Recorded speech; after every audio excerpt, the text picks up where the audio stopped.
क्या तुम्हें पता है कि संविधान में एक युद्ध हुआ था? युद्ध था फंडामेंटल राइट्स और डीपीएसपी के बीच में। फंडामेंटल राइट्स की तरफ थी जुडिशरी, डीपीएसपी की तरफ थे सरकार, मतलब पार्लियामेंट। शुरुआत होती है आज़ादी के बाद। सरकार जमींदारी को खत्म करने के लिए लैंड रिफॉर्म्स लेके आती है, जिनको फंडामेंटल राइट्स के खिलाफ होने पर चैलेंज कर दिया जाता है। केस बनता है चंपारण दोरईराजन 1951 में।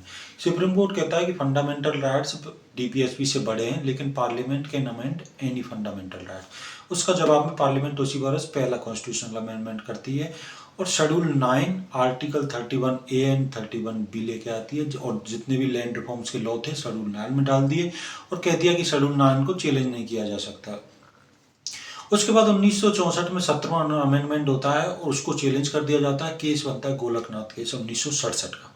सुप्रीम कोर्ट कहता है कि पार्लियामेंट तुम छू भी नहीं सकती फंडामेंटल राइट्स को, क्योंकि वो पवित्र है। जिसका जवाब पार्लियामेंट 1971 में देती है, सरकार थी इंदिरा गांधी का 24वें अमेंडमेंट में, और कहती है कि पार्लियामेंट कुछ भी कर सकती है संविधान के साथ। और अगले बरस 1972 में 25वां अमेंडमेंट होती है, उसमें आर्टिकल 31C लेके आती है, जिसका पहला क्लॉज बोलती है कि आर्टिकल 39B एंड C को लागू करने के लिए कोई भी कानून अगर ला रहा है तो उसको चैलेंज नहीं किया जा सकता इस बेसिस पे कि वो आर्टिकल 40, 19 एंड 31 के खिलाफ है।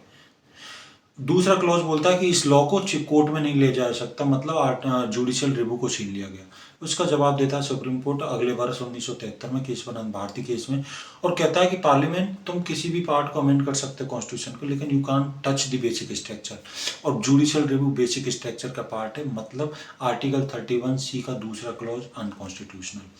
उसका जवाब पार्लियामेंट 1976 में 42nd कॉन्स्टिट्यूशनल अमेंडमेंट में देती है और कहती है कि सारे डीपीएसपी आर्टिकल 40, 14, 19 एंड 31 से ऊपर हैं, जो फंडामेंटल राइट्स हैं।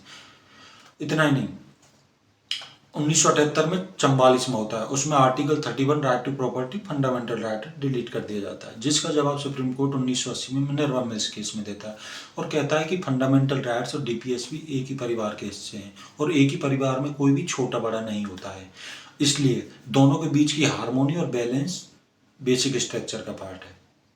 तो आज की स्थिति यह है कि उनमें से कोई बड़ा छोटा नहीं है, लेकिन अगर किसी भी डीपीएसपी को चेंज इम्प्लीमेंट करना है तो सरकार पार्लियामेंट फंडामेंटल राइट्स को अमेंड कर सकती है। Thank you.